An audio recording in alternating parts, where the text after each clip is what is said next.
Hello, my little British chums. We are here to play Armored Warriors. Yes, Armored Warriors, the Capcom beat 'em up from the mid-90s. I gave you a bit of an Antoine de Con intro there. But the intro for this game is interesting because it's in the year 2281. There's a ceasefire between the United Earth government and the Principality of Raya, which has been disturbed by an invasion on the planet of Raya. However, all is not how it seems. But we won't discover in this run, because I'm not very good at it. Good. So this is the RetroTech 120p challenge, where you can have as many practice goes as you want, but your first go, your first 2 credits, that's how far you get. Have that recorded, have that put on Facebook, impress us all, or make us all laugh at how inferior you are at games. But yeah, have a look at the link down below if that's something you'd be interested in taking part in, or even if you wanted to see further into the game but can't be bothered to play it yourself and keep pressing the credit button, because some other people will get a bit further into the game than this, because I didn't bother practicing because I'm a big idiot. This plays very much like any sort of Capcom beat 'em up of the era, that sort of mid-90s era, so there's a bit of a weight to the fighters. It's not got that kind of light floaty feel like the Konami fighters had. This is kind of individual in its own right, because you can pick up bits of your enemy and stick them onto your arm, like that Mega Drive game that I cannot remember the name of. It's Mechanical or something, or Armored Warrior. Someone in the comments down below, please do tell me, because it's driving me mad, and I know I could look it up on my phone, but I can't do it at the moment, can I? This didn't really come out on any home consoles like the Super Nintendo or the Mega Drive or the PlayStation. As it came out in 94, it could have come out on any of them, or the Saturn, of course. What it did come out was much later on the Super RetroCade. When did that come out now? Like about 10 years ago, something like that. It later came out on the home formats, courtesy of the Capcom beat 'em up bundle in about 2017, I think, and then after that it came out on Capcom Arcade Stadium. They were compilations of Capcom's arcade fare. I quite like this. Good pick by Real Generic Demon, aka Christian, who has chosen this, even though it's not very festive, as we are now, at the time of recording, on December the 1st. So what did you get in your advent calendar? Did you get like a really posh one that has like bits of plastic in it, or tools or something? I know Ashens and Nerdcubed do like a series every year where they talk about advent calendars, and they always have these really fancy ones. They got like a Netflix one this year, and it's got like the first thing had a spoon behind it because it was a Bridgerton spoon. Well, are you really poor and get one of those really religious ones that just have a picture of the bell behind one, not even chocolate? Ugh. I don't have an advent calendar, I'm afraid. It's the thing that if you're an adult, your mum will continue to buy one, but my mum's bedbound, so she doesn't. So I don't get an advent calendar these days. So let's talk about, now we've covered advent calendars for no apparent reason that will instantly age this video.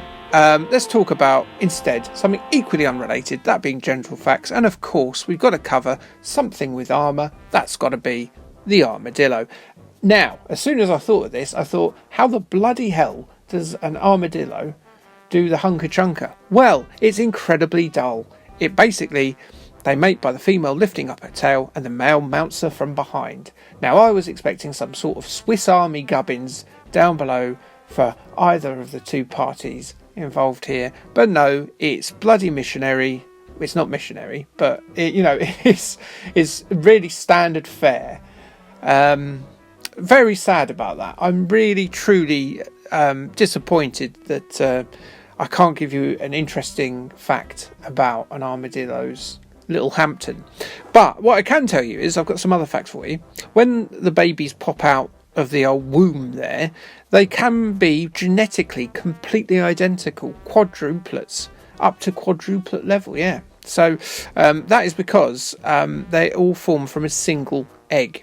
And when I say an egg, I don't mean like an ostrich egg. No, they're a mammal. Only the duck-billed platypus as a mammal lays eggs. So yeah, this process of all the young coming out of the same embryo is called polyembryony, and armadillos are the only vertebrates to be able to do this. So that's kind of interesting. Not funny interesting, but quite interesting. And then the other one I've got for you is there is an armadillo called the 9-banded armadillo, which can perform a technique called delayed implantation.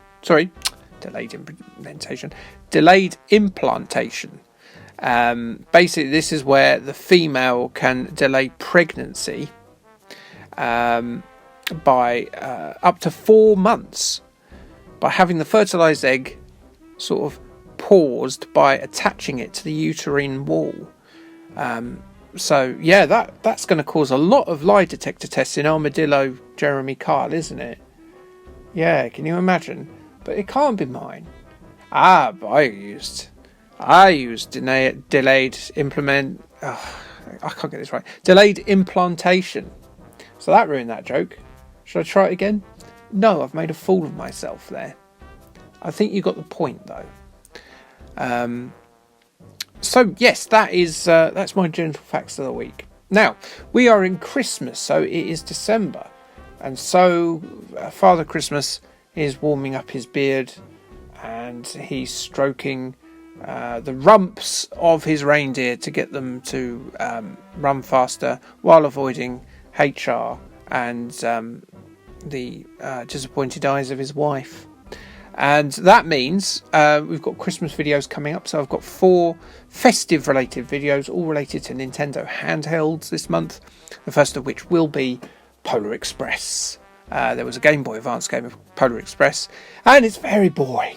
It's not boring in a kind of, it's not fun to play. Well, it's just very meh. It's very beige. It's a beige Game Boy game. There's no beige in it, apart from maybe the kids' slippers. Yeah. So that's coming up, which is all good fun. And I've decided as well, because Spectrum is all over the place at the moment because of the lovely little machine, which I've seen so many lovely videos in. And yes, I probably will get one, but not until after I've paid off my holiday. Basically, I've decided no one looks at my older kind of games based on TV show videos. Let's give them a bit of a spruce up even, and put them in compilations. So you'll be seeing like one compilation a week of kind of old stuff. I'll do them themed. So I've already done a Masters of the Universe one because there were 3 games that came out in the Masters of the Universe, which I did videos on and did a crap Skeletor impression. And then next week I might do something. I think I'm going to do game shows, which will be a longer video. But all the Spectrum games based on TV game shows. But yeah, please have a look at the other videos. As I say, people might get a bit further than me, so you'll be able to see what goes on in this Earth-Ryan conflict disturbance thing as I'm getting bummed by a robot octopus. Yeah, you can also join in yourself. It's a really good way of not only making videos if you've never made one before, but also discovering new arcade titles. This was one. I mean, this is right in my wheelhouse. I never really heard of it before. I thought it's pretty good. It's mid-90s Capcom beat 'em up, so I'm bound to love it, even though I'm not very good at it. And my life has ebbed away, as you can see. This sorrowful Terminator I view is basically them desecrating my corpse. I'm looking at this and I don't even notice that I'm supposed to be putting my name in. I just put A, like a big plum. So, good. Thanks for joining me on this wonderful adventure. It was lovely to have taken your time up. And that's time you're never going to get back. Sorry about that. Enjoy your advent calendars. And I'll see you next week. Kay, thanks, bye.